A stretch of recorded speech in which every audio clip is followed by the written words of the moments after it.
Some fathers are very encouraging. The first published female author, her father was the king. Do you think that children should be locked up for some time for misbehaving, or do you think that something better can be done to help them? If a juvenile commits a serious crime, it's under 602. As a civil servant, I couldn't preach to people, obviously. I can't tell people to go to church. Less than half Americans now are connected to any organized religion. They don't affiliate to any church or synagogue or temple or mosque. One of the tenets of Alcoholics Anonymous, which we would often have people go to, is a belief in a higher power.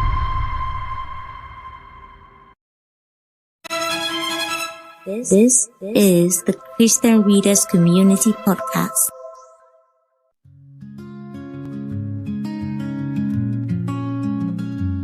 A quiet whisper in the night so near, stories of faith that draw you here.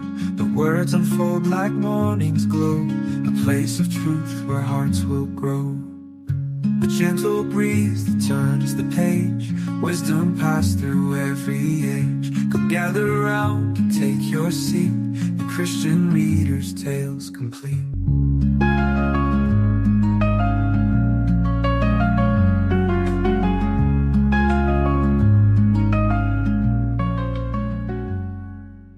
Hello everyone, welcome to the Christian Readers Community Podcast. My name is Faithy Jiga and I'm excited to be back. I have with me an author and you need to hear directly from him because he is someone very, very interesting, and I have some questions to ask him about himself and his books. But before then, I'll just go on ahead and introduce him to the show, or better still, welcome him to the show.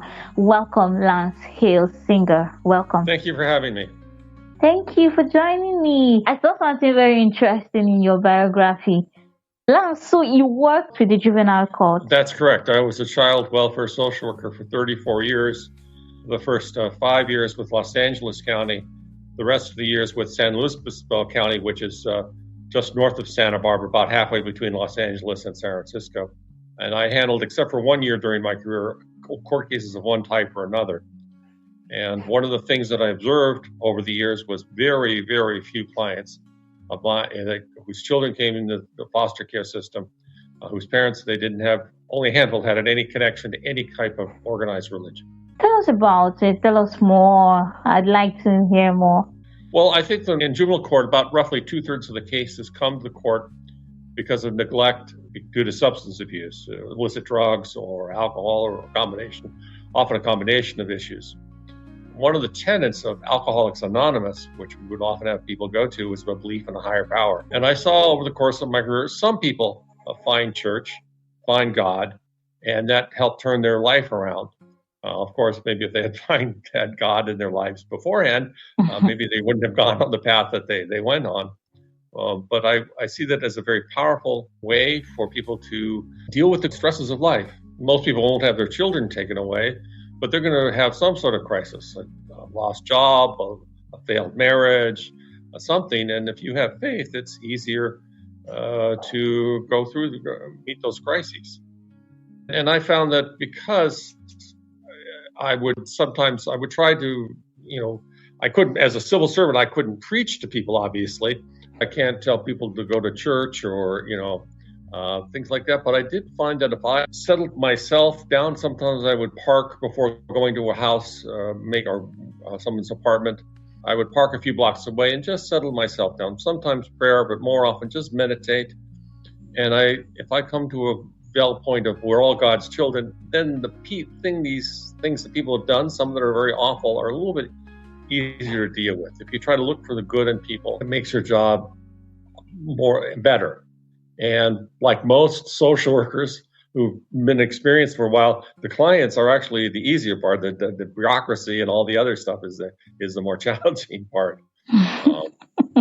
But the clients get to be you get experience with that, and so that's why I bought a book. But I also found that a lot of people, as I point out in my book, less than half Americans now are connected to any organized religion. They don't affiliate to any church or synagogue or temple or mosque. And we've seen a real decline. There's been, of course, the religious and financial scandals that hasn't helped.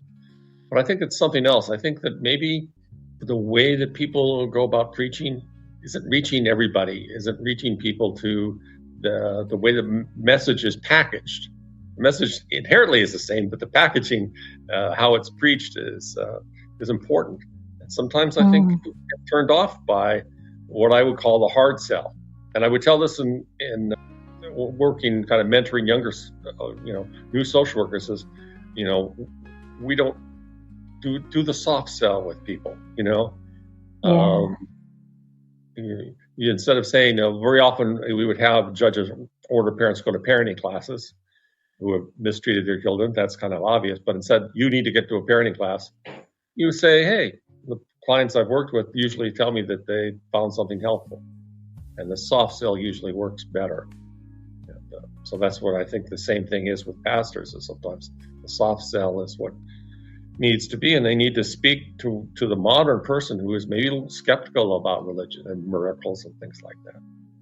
Yeah. I have lots of friends in the United States, and they say they are Christians, but they don't go for organized religion. So you ask them, okay, are you going to church this Sunday? And they say, no, I'm not going to church, and I'm just going to stay at home and worship God. And I'm like, oh, okay. Because really over here, if you tell someone I'm a Christian, but I don't go to church, they look at you like, oh, is that so? Then I also have a friend who also says he's Jewish, and but okay, do you go to synagogue? And he says, no, I don't do organized religion. I believe I can talk to God by myself and he's going to hear me. So I would like to ask you, do you believe that it's because of the decline in religion or belief in God that these issues with the kids are happening? From your experience, from your 34 years experience as a social worker? I do think there's a decline in the sense of that. Obviously, if one of the things I write in my second book, Build a Better Bridge, Social Policy for the 21st Century, I talk about how, let's say someone as an adult is convicted of some sort of financial crime. I would like to, as a social scientist, look at people who commit financial crimes. Did they go to Sunday school or its equivalent in other religions, or did they not? Because I think that thing says that, okay, if you had that growing up, maybe you'll be a more moral person. Maybe you won't go to church all the time, but maybe you won't be the business person that charges exorbitant prices or, does some sort of financial things that are at the margins of legality. And I think that that's what one of the things that I found is that there's a synergistic effect. If you have a mother in the home that gives moral instruction, that's good. If you have a mother and father, it's more than 1 and 1 plus 2, because the father will say things slightly differently and given in slightly different ways, but they'll probably hopefully be on the same page. And then if you add minister or priest or clergy, then you have 1 plus 1 plus 1, and it's more than 3. There's a synergistic effect in building morality in kids that will carry over when they're adults. How has your work over the years shaped you as a writer? Well, I started writing In Place of the Parent, Inside Child Protective Services. That's my first book. When I was about 3 or 4 years into my career, I wanted to make the system a better place. I wanted to change things. Over the course of my career, the system did change in many ways. But that was partly for my own benefit, to say a sort of reality check. Yes, the system is messed up. It was at that time. They were going through a lot of changes bureaucratically and legally and things like that. And the system was overwhelmed. When I was a social worker in LA, I had 77 kids in my caseload. When I transferred to San Luis Obispo County, it was more like 20. So big difference there. And that wasn't just the shift of the county, as the way that the system was changing. So that's why I wanted to just do it to make the world a better place. That's why I wrote this other book, to encourage people to find faith in their lives through maybe a different way that they wouldn't hear, because a lot of not to be preachy, but to come with more from an intellectual viewpoint the story of Mary and Joseph and Jesus being born, outside, in a barn or something. Yeah. That sounds unplausible. That just sounds to the modern person. Well, what I argue in the book is maybe that they were going to a home of a relative. The relative could be a pious Jew. He hears a story of Immaculate Conception and visits by an archangel. He's not convinced. He might want to keep his house clean, and he says, hey, no, you can't. You go stay in the barn. So there might be some truth to that story, through that logical thing, and that logical conclusion to no, it's just not a myth. There's a logical reason for this story that might reach some people. Yeah. Totally agree. I would like to go back to your work again.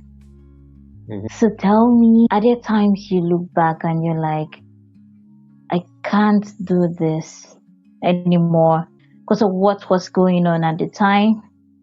Was there very difficult, work experience you had that whenever I think about it, you're like, no, that was a negative experience that really affected me, and I don't think I want to continue in this line? Like, have you ever, had that thought during your days as a social worker? I'm asking this question because I've heard lots of horror stories, from, this kind of work.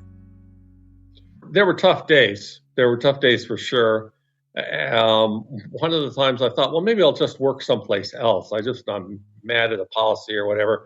And I went on the Kentucky's website to search for child welfare social workers. But maybe I'll work there and that'll be kind of nice, because I did my master's in Vanderbilt, which is in Tennessee, which is next to Kentucky. I found out in the entire state system, Kentucky was only hiring one position. That was one plumber. They weren't hiring police officers. They weren't hiring clerks. They weren't hiring social workers. Just one plumber. And so I figured I better be pretty grateful for my job. It humbled me. Wow. Oh my God. You've written other books. So just tell us about your books now. Well, my first book is In Place of the Parent, Inside Child Protective Services. And through my career, I talk about how the child welfare system has evolved, how it's gotten better in many ways, and how it's gone backwards in a few places. And under California law, if a parent is poor, parents are appointed a court-appointed attorney. And 90% of the cases, that was true. Their parents were poor enough to get a court-appointed attorney. That's not true. It doesn't so much apply to Nigeria, but in some states, they're not entitled. They're not entitled to a court-appointed attorney. So if you have, say, a DUI with children in your car, that's a special offense. You're going to charge for crime in criminal court. You'll get a private attorney, but in some states, you wouldn't get an attorney to represent you in your CPS case. So that's just a little thing that I advocate about. That, like, hey, needs to be some equality here. Nobody wants to go to jail, but they certainly don't want to lose their children either. And the lesser two, I think that losing children would be the greater harm, and maybe that people should be entitled to an attorney. But that's a side point. We recognize the connection between poverty and child neglect and child abuse and domestic violence and drug use. Then I wrote my second book, Build a Better Bridge, Social Policy for the 21st Century. It's about America's welfare system, what works, what doesn't work, and also what can we do outside of this welfare programs, food stamps and things like that will help reduce poverty. What's your opinion about juvie? Like, do you think that children should be locked up for some time, for misbehaving, or do you think that something better can be done to help them? Well, California has a good system. In California, if a child is mistreated, they are what they call the 300 dependent. 300 is the code section, Welfare and Institutions Code 300. If a juvenile commits a crime, a serious crime, it's under 602. And I used to joke that we should have a 451 statute, split somewhere between. What happened is, over the years, one of the improvements is we had 241.1 code, which established a procedure by which, say, a teenage kid in foster care commits a crime or allegedly commits a crime, should probation have the case or should child welfare continue to have the case? And there's a procedure now, very detailed, what the probation should do, what juvenile probation and child welfare, how they should go about it, and they write a memo to the judge. And so there's very specified protocol there, and that's been an improvement in the system. Wow. I'd like to talk. Yeah, if I could talk briefly, you asked me about my books. I have two more. Sure. Go on. The third one is Beyond Amelia, Lesser Known Women of Yesteryear. That is a very easy, I call it an airport book, meaning if you have to, you're waiting for your flight to take off, or you got a long flight, this is a book you can read, you can put down when you get your meal on the plane, and you pick it right up. It's very easy, not very demanding, but it's informative about women in mostly before World War II, their prominence in history, and their relationship with the men in their lives. Some fathers are very encouraging. The first published female author, her father was the king, of Persia. And so, this is this idea that somehow men were kind of always suppressing women. No, some men along the lines have encouraged their daughters to be successful, to be somebody, or an older brother or some other male figure. And that kind of what we do in social work is we always kind of emphasize the positive. And just as an aside, the book was inspired by a trip to the History of Diving Museum in Key West, Florida. And it shows a copy of the first underwater film that was done by a man and a woman who later became married. They were like the experts in underwater photography for many years. So this woman was an underwater photographer before she could vote. And then my final book, hopefully not my final book, but my fourth book is Matthew, Mark, Luke, John, A Court Investigator Examines the Gospels. And this is kind of why I contacted you, is because I think that people need to come to faith, or I want another avenue for people to come to faith. More logical, like I said, about the story about why there was no room at the inn. Because in the New Testament, in the New International Version, it's not inn. They don't use the term inn because Bethlehem didn't have motels back then. Okay. They translated it as guest room. So that's why I gave the analogy of going to a relative, presumably a Jewish relative, and they being turned out because he wants to keep his home kosher. Very logical for him. He hears this miraculous story. He doesn't believe it. And so there could be credence. And for somebody who reads that, say, oh, okay, because of that, I can take more from the Bible now. Wow.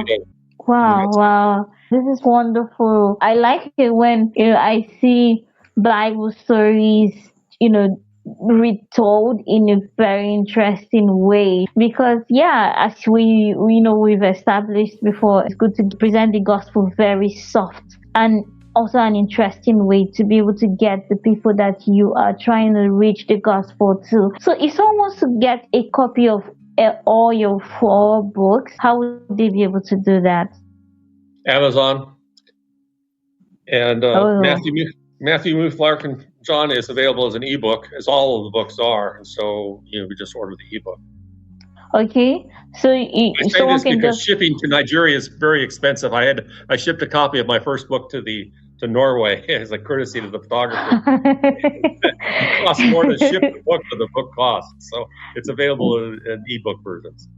Oh, you can publish the print version on Amazon. We do buy the print versions from Amazon. So I think Amazon covers the shipping costs too, I guess. Oh, okay. Yes. I read more of ebooks because of my sight condition. Yeah. But people do purchase print versions from Amazon. However they want to buy it, I'm happy if I find my need.